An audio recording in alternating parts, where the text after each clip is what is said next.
तो वहीं उत्तर प्रदेश में अपराधियों का कायदे से हिसाब किताब किया जा रहा है। जब से योगी ने बोली की जगह गोली से इलाज करने के लिए कहा, सिर्फ तभी से अपराधियों में खौफ है। कोई सोशल मीडिया पर धमकी दे करके अब माफी मांग रहा है और हाल उनका हो रहा है ये जो मैं दिखा रहा हूं आपको। कोई बेटियों से बदसलूकी के बाद कान पकड़ रहा है, उनका हाल है ये जो दोबारा दिखा रहा हूं आपको। कोई पुलिस पर गोली चला के भागता है तो खुद लंगड़ा हो जा रहा है, उसकी तस्वीरें ये हैं सामने। कोई चाकू दिखा करके रील बनाता है तो उसका हाल क्या हो रहा है, वो तस्वीरें सामने। लेकिन बार बार आती हुई तस्वीरों के बाद कैसे उत्तर प्रदेश पुलिस ने एक्शन लिया, उसकी सिलसिलेवार तरीके से पूरी पिक्चर में दिखाता हूं आपको। उनसे माफी मांगना चाहता हूं, ये आज के बाद कोई मेरे से गलती नहीं की। गोली से नहीं माना है तो गोली से जरूर मान गया है।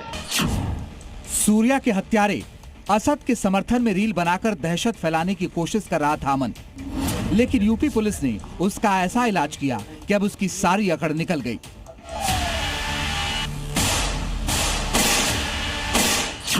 रामपुर में गौकशी के आरोपी समीर ने पुलिस पर फायरिंग की। जवाब में योगी फोर्स की गोली चली और समीर का पूरा हिसाब किताब हो गया। बस्ती में किशोरी से छेड़छाड़ करने वाले उजैर और तबरेज अब पुलिस के सामने रहम की भीख मांग रहे हैं, क्योंकि योगी फोर्स ने कानून का मतलब समझा दिया है। महिलाओं से चैन स्नैचिंग करने वाला अंसार अब अपने किए पर पछता रहा है, क्योंकि अपराध की राह उसे सीधे पुलिस की गोली के सामने ले आई। जो ठीक नहीं हुआ है, बोली से नहीं माना है तो गोली से जरूर मान गया है। यूपी के अपराधियों को साफ संदेश है, कानून से खिलवाड़ करोगे तो करारा जवाब मिलेगा। और अब बात गोली से नहीं, गोली से होगी, जिसका असर ऐसा है कि अपराधी थर थर कांप रहे हैं, माफी मांग रहे हैं और योगी फोर्स के सामने सरेंडर कर रहे हैं। मेरठ में असद मॉडल का प्रचार करने वाला अमन गिरफ्तार हो चुका है। बस्ती में किशोरी से छेड़छाड़ करने वाले 2 मंचलों को पुलिस ने दबोच लिया है। वहीं रामपुर, आगरा, सीतापुर और मुरादाबाद में पुलिस मुठभेड़ में कई बदमाश गोली लगने के बाद गिरफ्तार किए गए। इनमें चैन स्नैचिंग, रंगदारी, वसूली, हत्या की साजिश और दूसरे संगीन अपराधों के आरोपी शामिल हैं। दोनों हाथों में चाकू लेकर सोशल मीडिया पर यही चुनौती दे रहा था अमन खान, मानो यूपी में असद मॉडल को आगे बढ़ाने की कोशिश कर रहा था। लेकिन योगी राज में ऐसी धमकियों का अंजाम क्या होता है, इसकी तस्वीर अब सामने आ चुकी है। जो अमन खान रील में रौब दिखा रहा था, असद का समर्थन कर रहा था, वही अब सिर झुकाकर माफी मांग रहा है।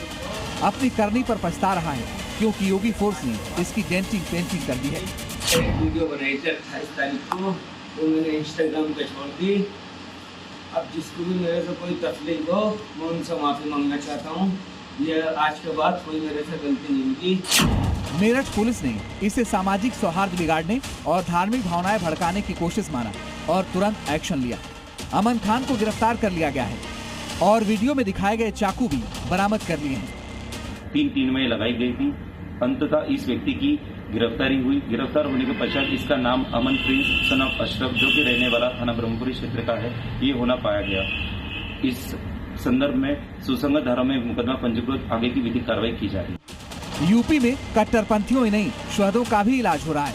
बस्ती में सड़क पर एक लड़की से छेड़खानी करना 2 मजनुओं को इतना भारी पड़ गया कि अब कानून का पाठ पढ़ना पड़ रहा है। आरोप है कि उजैर अहमद और तबरेज ने राह चलती किशोरी का रास्ता रोककर फफ्तियां कसी और मोबाइल नंबर मांगा, पर लड़की ने हिम्मत दिखाई, दोनों की हरकत का वीडियो बनाया और सोशल मीडिया पर पोस्ट कर दिया। वीडियो वायरल होते ही यूपी पुलिस हरकत में आई और कुछ ही घंटों में दोनों आरोपियों को गिरफ्तार कर लिया, जो सड़क पर दबंगई दिखा रहे थे। वही थाने में अब कान पकड़कर माफी मांगते नजर आए। महिलाओं बहनों को प्लीज मांगते हैं, कभी ऐसा गलती नहीं करेंगे, माफी मांगते हैं। पुलिस ने दोनों के खिलाफ कार्रवाई करते हुए साफ संदेश दिया कि बेटियों से बदसलूकी करेंगे तो एक्शन तय है। योगी फोर्स का एक्शन गौ माता के दुश्मनों के खिलाफ भी हो रहा है। रामपुर में पुलिस और गौकशों के बीच मुठभेड़ हुई। जवाबी कार्रवाई में योगी फोर्स ने गौकश समीर को लंगड़ा बना दिया, जबकि उसका साथी अखलाक मौके से फरार हो गया। पुलिस को खबर मिली थी कि जूठिया जंगल में गोवध की प्लानिंग हो रही है, जिसके बाद पुलिस ने घेराबंदी की। इस दौरान आरोपियों ने पुलिस पर फायरिंग कर दी। जवाबी कार्रवाई में समीर लंगड़ा हो गया। मौके से तमंचा, कारतूस, गोवध में इस्तेमाल होने वाले औजार और बाइक बरामद की गई है। समीर पर गैंगस्टर समेत कई आपराधिक मुकदमे दर्ज बताए जा रहे हैं। यूपी में ये तस्वीरें नई नहीं, हर दिन योगी फोर्स की एक्शन की पिक्चर जारी हो रही है, जिसका क्लियर मैसेज है कि यूपी में हर अपराधी का अंजाम तय है। ब्यूरो रिपोर्ट, जी मीडिया। एक तरफ असद बनने वालों का इलाज उत्तर प्रदेश में हुआ, तो वही इलाज हर उस अवैध निर्माण का भी हो रहा है जिसने सालों से कब्जा किया था। कुछ ऐसा हुआ वाराणसी में, जहां 200 सालों से अवैध कब्जे को बुलडोजर ने सिर्फ 22 मिनट में मुक्त करा दिया। वाराणसी में आधी रात 5 बुलडोजर के जरिए 42 फीट ऊंचे इस मस्जिद को पूरी तरीके से ढहा दिया गया। यदि शहादत हो जाए, मर जाए, वो बेहतर है, ये ना बेहतर है जो हम देख रहे हैं। ये दिल हो रहा है, खुदा का गवाह है, क्या समझाओ अब क्या होगा ये अल्लाह जाने। ये हुकूमत का अल्लाह खैर करे कि क्या होने वाला है और क्या हम लोग का होने वाला है। बनारस के भाईजान की आंखों में आंसू हैं, रो रहे हैं, आरोप लगा रहे हैं। यदि आप राइट हैं तो आपको वो लोगों को बताना चाहिए, न्यूज़ और उसके माध्यम से बताना चाहिए, सबको फेवर में लेना चाहिए। इंसानियत तो नहीं मर गई। भाईजान की आंखों में ये आंसू क्यों हैं? उसके लिए इन तस्वीरों को देख लीजिए। यहां बुलडोजर एक्शन हो रहा है एक अवैध मस्जिद पर, वो भी कोर्ट के ऑर्डर के बाद। लेकिन भाईजान को यह हजम नहीं हो रहा है। वाराणसी में रात के 12 बजते ही बुलडोजर आते हैं और मस्जिद को ढहाना शुरू कर देते हैं। वो भी ऐसे नहीं, बल्कि पूरी सुरक्षा इंतजाम के साथ। 1000 पुलिसकर्मी बुलाए गए थे, 5 बुलडोजर आए थे और 22 मिनट में ही 200 साल पुरानी मस्जिद को गिरा दिया गया। तस्वीरें बनारस के राजघाट इलाके की हैं, जहां रेलवे की जमीन पर अवैध मस्जिद बनी थी। इस मस्जिद का नाम था अजगैब शहीद मस्जिद, जो कि 200 साल पुरानी थी। लेकिन कोर्ट के ऑर्डर के बाद इसे गिराने की बारी आई तो बुलडोजर मिडनाइट एक्शन में नजर आया। एक्शन के वक्त माहौल ना बिगड़े, इसके लिए योगी फोर्स मुस्तैद थी। वो 22 मिनट पहले पूरे इलाके को बैरिकेडिंग से सील किया गया। इलाके को चारों तरफ से पुलिस ने घेरा। फिर 5 बुलडोजर ने टास्क शुरू किया और मस्जिद को गिरा दिया। इतना ही नहीं, बाकायदा रात में ही पूरा मलबा ट्रकों के जरिए मौके से हटवा दिया गया। 200 साल पुरानी मस्जिद है और उसी को लेकर यहाँ पर ये तोड़फोड़ हुई है। तमाम यहाँ के जो मुस्लिम हैं वो यहाँ नमाज अदा करते थे, लेकिन अब चूंकि इसको बुलडोजर से ढहा दिया गया तो अब यहाँ पर पूरा कैंपस खाली हो चुका है और यहाँ पर कुछ इस तरीके से ग्रीन पर्दे लगा दिए गए हैं भी। और अब बात पश्चिम बंगाल की, जहां ममता के हाथ से सिर्फ सत्ता नहीं बल्कि पार्टी भी निकलने की तैयारी में है, क्योंकि बागी ऋतव्रत बनर्जी को स्पीकर नेता प्रतिपक्ष की मंजूरी दे दी गई। ऋतव्रत बनर्जी ने स्पीकर को 58 विधायकों का समर्थन पत्र सौंपा। यानी जैसा महाराष्ट्र में उद्धव ठाकरे के साथ हुआ, क्या वैसे ही बंगाल में ममता बनर्जी के साथ होने वाला है।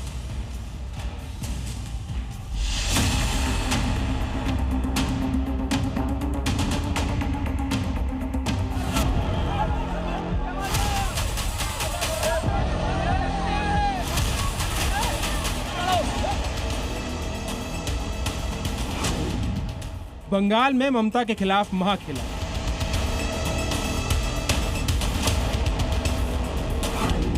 सत्ता के बाद पार्टी भी हाथ से जाएगी क्या? क्या बंगाल में महाराष्ट्र पार्ट 2 होने वाला है? पश्चिम बंगाल में 15 साल राज करने वाली ममता दीदी के हाथ से सत्ता क्या निकली, उनके अपने ही बागी हो गए। 2 बागियों ने मिलकर दीदी के हाथ से टीएमसी का कंट्रोल ही छीन लिया। ऋतव्रत बनर्जी और संदीपन साहा, ये वो तो चेहरे हैं जिन्हें ममता बनर्जी ने अपनी पार्टी से बाहर का रास्ता दिखा दिया। मगर दीदी को इस बात का एहसास नहीं होगा कि ये दोनों पार्टी के 2/3 विधायक ही तोड़ लेंगे। टीएमसी विधायकों ने आज विधानसभा अध्यक्ष को 58 हस्ताक्षर वाला एक पत्र सौंपा और ऋतव्रता बनर्जी को विपक्ष के नेता के रूप में नामित करने का प्रस्ताव दिया। अध्यक्ष ने पत्र स्वीकार कर लिया। जो पिक्चर जो है कुछ साल पहले महाराष्ट्र में देखा गया था, शिंदे जी के नेतृत्व में जो हुआ था, वही चित्र की पुनरावृत्ति अभी बंगाल में हो रहा है, बंगाल विधानसभा में हो रहा है। और आज ही जो चिट्ठी है, करीब 60 विधायक, टीएमसी की तरफ से 80 विधायक जो है वो जीते थे और उनमें से करीब 60 विधायक जो है वो उनकी तरफ से सिग्नेचर किया गया चिट्ठी। ऋतव्रता बनर्जी ने आज भले ही विधानसभा में नेता विपक्ष के पद के लिए अपना दावा ठोका हो, लेकिन उन्होंने पहले ही बता दिया कि बंगाल विधानसभा में अब ना तो ममता बनर्जी हैं और ना ही Abhishek Banerjee. As the Bengal's 18th Bengal State West Bengal State Legislative Assembly is concerned, Abhishek Banerjee is nobody of the state legislative assembly. पश्चिम बंगाल विधानसभा की नई तस्वीर बिल्कुल अलग होने जा रही है। न सिर्फ सत्ताधारी पार्टी बदल गई है, बल्कि विपक्ष के नेता भी होंगे, क्योंकि ऋतव्रता बनर्जी के साथ टीएमसी के 58 विधायक, यानी अब दीदी के साथ सिर्फ 22 विधायक ही बचे हैं। इससे पहले टीएमसी ने बंगाल में 80 सीटों पर जीत हासिल की थी। टीएमसी के अंदर ये बदलाव नया नहीं है। कल शाम ममता बनर्जी ने अपनी पार्टी के नेताओं पर हो रहे हमलों के विरोध में धरना दिया। इस धरने में दीदी के साथ सिर्फ 8 विधायक खड़े हुए। हालांकि ममता बनर्जी इस टूट के पीछे पॉलिटिकल साजिश बता रहे हैं। उन्होंने कहा, जो लोग टीएमसी को तोड़ने की कोशिश कर रहे हैं, मैं कहना चाहूंगी, ईश्वर अल्लाह तेरो नाम, सबको सम्मति दे भगवान। बंगाल में हुए इस बदलाव को कांग्रेस बीजेपी का डर बता रही है। बंगाल में एकनाथ शिंदे मॉडल लागू किया जा रहा है। टीएमसी के विधायकों को डर है कि अगर वो बीजेपी में शामिल होते हैं तो मुसलमान उन्हें ऐसा नहीं करने देंगे। आज नया दल बनाने की कोशिश कर रहे हैं। इन सबको खिलाफ एक ना एक भ्रष्टाचार की आरोप है, और ये सब बचने के लिए, क्योंकि पहले तो बीजेपी पार्टी के साथ ईडी और सीबीआई थी, अभी तो सीआईडी भी आ गए, बंगाल के पुलिस भी आ गए, तो ये डर के मारे बचना चाहते हैं। इससे पहले अभिषेक बनर्जी के लेटर हेड पर पश्चिम बंगाल विधानसभा स्पीकर को चिट्ठी भेजी गई। चिट्ठी में शोभन देव को नेता विपक्ष बनाने का प्रस्ताव भेजा था, जबकि विधायक संदीपन साह और ऋतव्रत बनर्जी ने शिकायत कर दी कि इस प्रस्ताव पर उनके हस्ताक्षर फर्जी हैं। इस शिकायत के बाद ममता बनर्जी भड़क गए और दोनों विधायकों को पार्टी से निकाल दिया, मगर राजनीति का रुख ऐसा बदला कि उन्हीं 2 विधायकों ने दीदी से खेला कर दिया। ब्यूरो रिपोर्ट, जी मीडिया। और बात पटना में खान सर के नाम से मशहूर फैजल खान के कोचिंग सेंटर पर हुए हमले की। बीती रात हुए हंगामे के बाद पुलिस एक्शन में, और इस मामले में एक दूसरे कोचिंग के डायरेक्टर समेत 3 लोगों को गिरफ्तार किया गया। शुरुआती जब जांच हुई तो कहा यह गया कि हंगामा 2 कोचिंग सेंटर के बीच वर्चस्व की लड़ाई को। दिखाते हैं आपको पटना से जी न्यूज की ग्राउंड रिपोर्ट। एक के बाद एक पत्थर बरस रहे हैं, पत्थरबाजी हो रही है, पिटाई की जा रही है, तोड़फोड़ की जा रही है, और यह सब हो रहा है पटना में खान सर के कोचिंग इंस्टीट्यूट के बाहर, जहां विवाद हो गया और इसी विवाद में पत्थर चलाए गए, जिसका ये वीडियो गवाही दे रहा है। वीडियो में दिख रहा है कि कैसे 15 से 20 लड़के खान सर की कोचिंग के बाहर आते हैं, पहले गार्ड को पीटते हैं, फिर बोर्ड को गिरा देते हैं और फिर उसके बाद पत्थरबाजी शुरू कर देते हैं। वो भी छोटे मोटे पत्थर नहीं, बड़ी बड़ी ईंटों के साथ। ये सारा हंगामा हुआ कल रात को, जब खान सर के कोचिंग सेंटर पर हमला हो गया। आरोप है साथी मौजूद कोचिंग सेंटर इंस्टीट्यूट पर, जिसके डायरेक्टर को गिरफ्तार किया गया है। बगल की कोचिंग वाला है, सबको पता है कौन हो सकता है यहाँ पर। हाँ, वो बयान भी दिया है, कहा कि खान सर का कोचिंग 2 दिन में उड़ा देंगे। तो इतनी क्या ऐसी है कि मतलब गोली चला जाए? बात बस एक चीज है कि इतना रिजल्ट इतने कम फीस में क्यों हो रहा है। खान सर के कोचिंग सेंटर पर हमला हुआ तो पुलिस एक्शन में आई, बड़ी संख्या में सुरक्षा बढ़ाई गई, तो वहीं सैकड़ों की तादाद में स्टूडेंट्स भी कोचिंग सेंटर के बाहर जमा हो गए। 20 से 25 आदमी आए थे, तोड़फोड़ गए, ईंटा वगैरह मारे, यहाँ तक गार्ड भी घायल है। बगल वाले ही थे, बगल वाले, तो वो ईंट पत्थर से चलाना शुरू किए, उसको मार के पूरा खून से लथबथ कर दिए। हो हल्ला हुआ, हम लोग नीचे उतरे, तब तक वो भागना, फायरिंग भी हुई है। वो भागते भागते फायरिंग की है। दरअसल ये हमला जब हुआ तब खान सर ने आरोप लगाए थे कि 10 राउंड फायरिंग की गई, लेकिन पुलिस ने साफ कर दिया कि फायरिंग नहीं, सिर्फ पत्थरबाजी, तोड़फोड़ हुई, जिसके बाद खान सर भी अपनी बात से पलट गए। 8-10 राउंड तो हम देखे हैं यहाँ पे। हम लोग को भी आइडिया नहीं रहता, क्योंकि विद्यार्थी का एरिया है, यहाँ कई बार ऐसा होते रहता है, कभी क्रिकेट हुआ तो हो हल्ला होते रहता है। तो शुरुआती कुछ दौर में ऐसा लगा था कि शायद कोई क्रिकेट हो रहा है, लेकिन जब पता चलने लगा कि लड़ाई झगड़ा हो रहा है। आखिर ये हमला क्यों हुआ, इसके पीछे की वजह भी सामने आ रही है। जानकारी के मुताबिक विवाद पोस्टर से शुरू हुआ, जिसमें ज्ञान बिंदु के बोर्ड पर खान सर कोचिंग का टेम्परेरी पोस्टर लगाया गया, जो कि विवाद का एक कारण बना, जिसके बाद बात यहां तक पहुंच गई। अब पुलिस अपनी जांच में जुटी है, लेकिन पटना में कोचिंग संस्थानों के बीच वर्चस्व की लड़ाई अब पत्थरबाजी तक पहुंच गई है। ब्यूरो रिपोर्ट, जी मीडिया। आपने धुरंधर फिल्म में देखा होगा कि हमजा कैसे बड़े साहब यानी दाऊद तक पहुंचा। वो पाकिस्तान में था, मगर हिंदुस्तान के धुरंधर भी दाऊद के गुर्गे पर शिकंजा कसने में जुटे हैं। दिल्ली पुलिस और महाराष्ट्र एटीएस ने पाकिस्तान की और डी कंपनी की एक बड़ी साजिश को नाकाम किया। सुरक्षा एजेंसीज ने डी कंपनी के गुर्गे और कराची में छिपे खूंखार शूटर मुन्ना झिंगाड़ा के सबसे करीबी हैंडलर हुजैफा को गिरफ्तार किया, जो मुंबई समेत पूरे देश में साजिश करने की फिराक में था।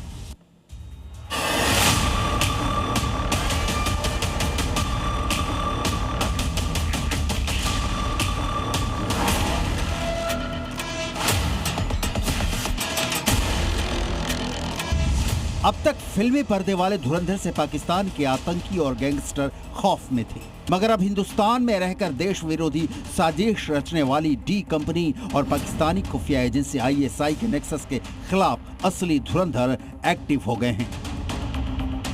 मुंबई से लेकर कश्मीर और दिल्ली तक सुरक्षा एजेंसियां इस नापाक नेटवर्क को नेस्तनाबूद करने में जुटी हैं। सुरक्षा एजेंसियों ने डी कंपनी के ऐसे गुर्गों को गिरफ्तार किया है जो पाकिस्तानी टेरर फोर्स और इंटरनेशनल आतंकी दाऊद इब्राहिम के इशारे पर हिंदुस्तान को दहलाने की साजिश रच रहा था। इसका नाम है हुजैफा। मुंबई एटीएस और दिल्ली पुलिस की स्पेशल सेल ने हुजैफा को मुंबई से गिरफ्तार किया है। हुजैफा दाऊद इब्राहिम का राइट हैंड कहा जाता है और ये पाकिस्तानी खुफिया एजेंसी ISI के एजेंट मुन्ना झिंगाड़ा का भी करीबी है। मुन्ना झिंगाड़ा ने हुजैफा को भारत को दहलाने का टास्क दिया था। हुजैफा मुंबई में हवाला फंडिंग, लॉजिस्टिक्स और टारगेट किलिंग के लिए स्लीपर सेल्स को एक्टिव कर रहा था। साथ ही इसे रेलवे स्टेशन समेत अहम जगहों की रेकी की जिम्मेदारी भी मिली थी। हुजैफा की पाकिस्तानी हैंडलर मुन्ना झिंगाड़ा से सीधी बातचीत होती थी और झिंगाड़ा के निर्देश पर ही हुजैफा मुंबई और आसपास आतंकी नेटवर्क फैला रहा था और इस टेरर मॉड्यूल के लिए लोगों की भर्ती कर रहा था। महाराष्ट्र के मुंब्रा इलाके से पकड़े गए अरबाज और तौकीर भी इसी टेरर मॉड्यूल का हिस्सा थे। अब तक 4 राज्यों से इस मॉड्यूल के 9 आरोपी गिरफ्तार हो चुके हैं। पिछले 1 महीने से IB के इनपुट पर स्पेशल सेल दिल्ली, मुंबई, राजस्थान और पंजाब में इस मॉडल के आतंकियों की तलाश में छापेमारी कर रही थी। इसी दौरान मुंबई एटीएस और स्पेशल सेल के ज्वाइंट ऑपरेशन में हुजैफा की गिरफ्तारी हुई, जो पाकिस्तानी आतंकियों के जरिए भारत को दहलाने की साजिश रच रहा था। मगर वो अपने मंसूबों में कामयाब होता उससे पहले सुरक्षा एजेंसियों के धुरंधरों ने उसे दबोच लिया। ब्यूरो रिपोर्ट, जी मीडिया। और बात पाकिस्तान की, जहां मुनीर की फौज ने 17 बलोच लड़ाकों को मार गिराने का दावा किया, लेकिन बलोचों ने भी साफ किया कि खून का बदला खून से लिया जाएगा।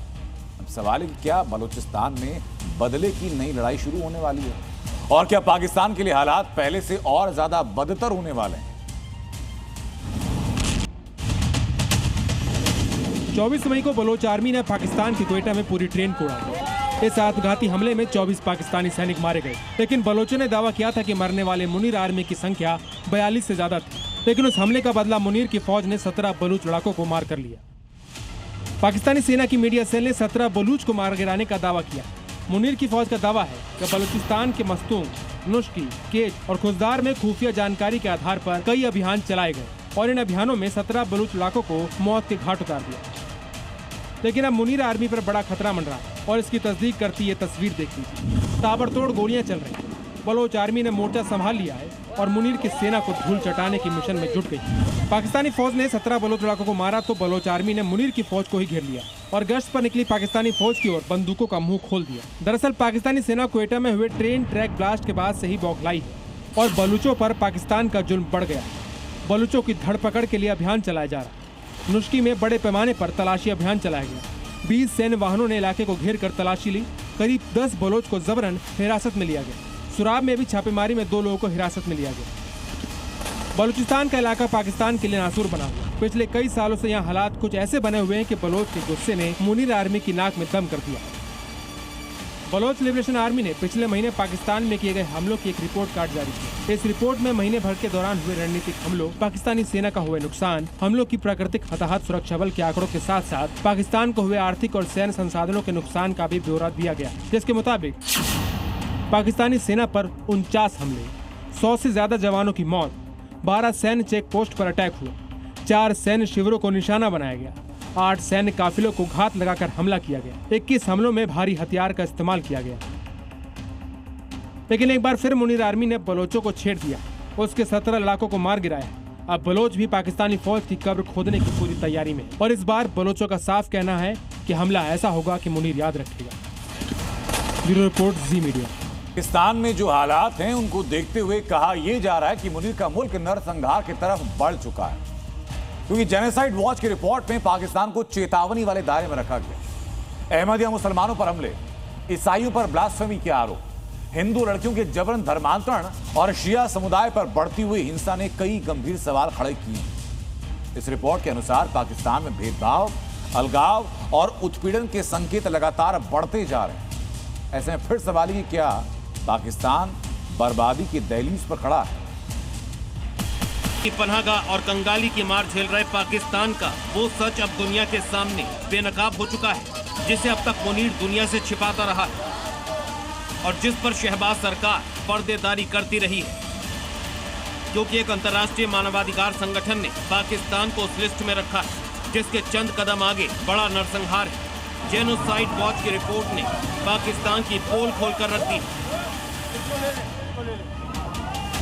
एक तरफ बलूचिस्तान में बगावत किया, दूसरी तरफ खैबर पख्तूनख्वा में गुस्से का बारूद, तीसरी तरफ सिंध में अलगाव की आवाज और चौथी तरफ धार्मिक भेदभाव के कारण पाकिस्तानी नागरिकों पर बढ़ता अत्याचार। यानी पाकिस्तान आज चारों ओर से संकट पे घिरा हुआ है और उसी के आधार पर जेनोसाइड वॉच की रिपोर्ट ने खुलासा किया है कि पाकिस्तान उस स्टेज पर है जहां से कभी भी कुछ भी हो सकता है। रिपोर्ट के मुताबिक पाकिस्तान नरसंहार की प्रक्रिया के तीसरे चरण यानी भेदभाव और पांचवें चरण यानी संगठन तक पहुंच चुका है। यानी ऐसा माहौल जहां एक खास वर्ग को प्लानिंग के साथ हाशिए पर धकेला जाता है, जहां कानून भी बराबरी नहीं देता, जहां भीड़ भी निशाना बनाती है और जहां कुर्सी पर बैठे हुक्मरान बस हाथ पर हाथ धरे रहते हैं। रिपोर्ट में दावा किया गया है कि पाकिस्तान में धार्मिक अल्पसंख्यकों के खिलाफ भेदभाव गहराता जा रहा है,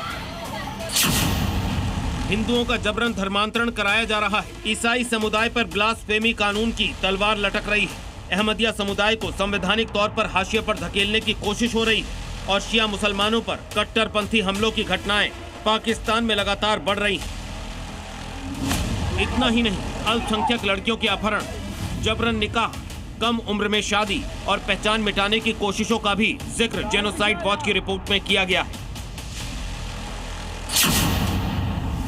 जेनोसाइड वॉच ने पाकिस्तान को स्टेज 3 भेदभाव, स्टेज 5 संगठन, स्टेज 6 अलगाव और स्टेज 9 उत्पीड़न के जोखिम संकेतों से जोड़ा है। संगठन का दावा है कि धार्मिक अल्पसंख्यकों, महिलाओं, पत्रकारों और राजनीतिक विरोधियों के खिलाफ बढ़ते भेदभाव को लेकर निगरानी की जरूरत है।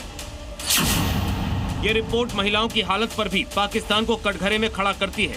यानी शहबाज के राज में पाकिस्तान में आधी आबादी भी सुरक्षित नहीं है, क्योंकि महिलाएं एसिड अटैक, बाल विवाह, दुष्कर्म, मानव तस्करी, घरेलू हिंसा और जबरन शादी की शिकार है।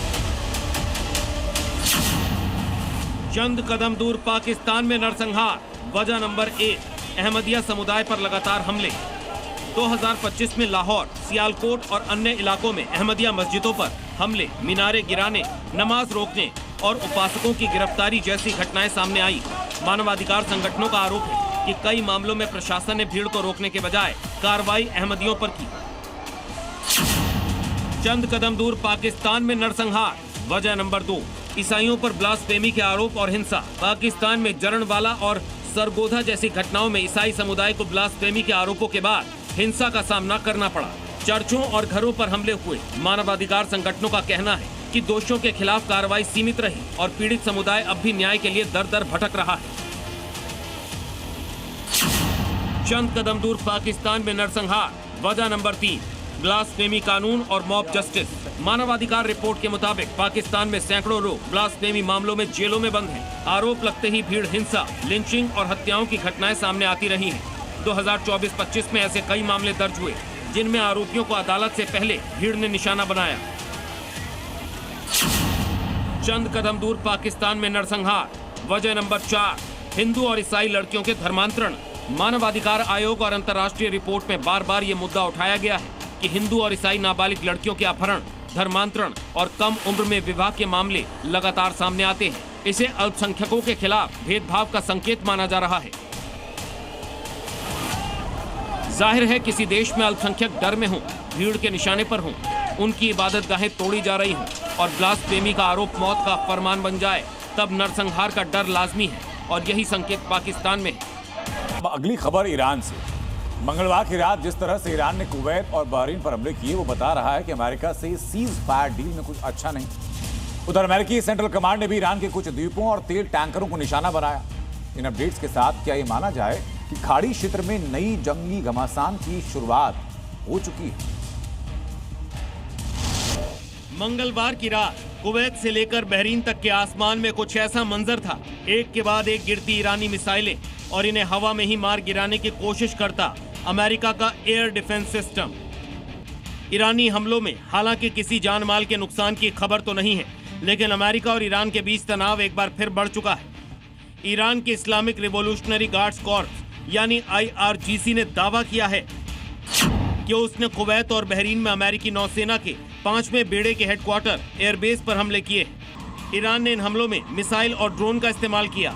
वहीं अमेरिकी सेंट्रल कमांड ने कहा कि ईरान ने क्षेत्रीय देशों की तरफ कई बैलिस्टिक मिसाइलें दागी हैं, हालांकि सभी हमले फेल हो गए।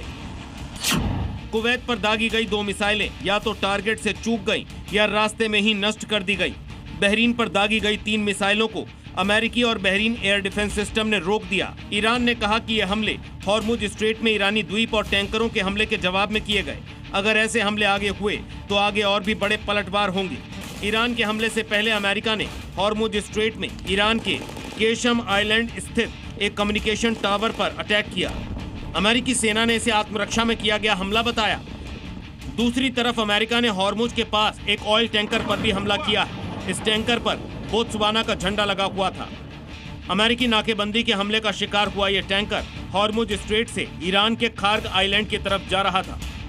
ईरान और अमेरिकी सेना के बीच वार पलटवार के बीच सवाल यह है कि उस समझौते का क्या होगा जिसे कई मीडिया रिपोर्ट्स में फाइनल बताया जा रहा था। खुद ट्रंप ने दावा किया था कि इस वीकेंड तक ईरान के साथ डील फाइनल हो जाएगी। ये डील डीरेल ना हो, इसके लिए उन्होंने लेबनान में हमले को लेकर इजरायली प्रधानमंत्री बेंजामिन नेतन्याहू को कड़ी फटकार भी लगाई थी। ट्रंप के उस एक्शन को सीजफायर के लिए पॉजिटिव माना गया था, लेकिन मंगलवार को भी इजराइल ने लेबनान पर हमले जारी रखे। लेबनान में इजरायली हमले जारी हैं। नबातिये समेत कई इलाकों पर एयर स्ट्राइक हुई, जबकि हिजबुल्लाह ने भी ड्रोन और मिसाइल हमले किए। इजरायली सैनिक लेबनान के अंदर पहले से ज्यादा आगे तक पहुंच गए हैं। लेबनान में इजरायली हमले बढ़ने से यूएन की संस्था यूनिफिल पर सवाल उठ रहे हैं। यूनिफिल संयुक्त राष्ट्र का एक शांति मिशन है जिसे दक्षिणी लेबनान में युद्ध विराम की निगरानी और शांति बनाए रखने के लिए तैनात किया गया है। इजराइल का आरोप है कि यूनिफिल हिजबुल्लाह की सैन्य गतिविधियों को रोकने में नाकाम रहा है। वहीं हिजबुल्लाह और उसके समर्थकों का कहना है कि यूनिफिल की कुछ गतिविधियां इजराइल के हितों के मुताबिक काम करती हैं। यानी मिडिल ईस्ट में युद्ध का तीसरा मोर्चा लेबनान है, जिस पर ना तो ट्रंप का कंट्रोल है और ना ही ईरान के सुप्रीम लीडर का। हिजबुल्लाह अपनी जंग खुद लड़ रहा है और इजराइल इतना निरंकुश हो चुका है कि उसे सीजफायर के लिए अमेरिकी शर्तों तक की परवाह नहीं। तो क्या पश्चिम एशिया से लेकर मिडिल ईस्ट तक सीजफायर पर बातचीत एक नाकाम कोशिश साबित हो चुकी है? आखिर समझौतों की शर्तें तय होने के बावजूद इस पर अमल करने में मुश्किल किस पक्ष को हो रही है? ब्यूरो रिपोर्ट, जी मीडिया।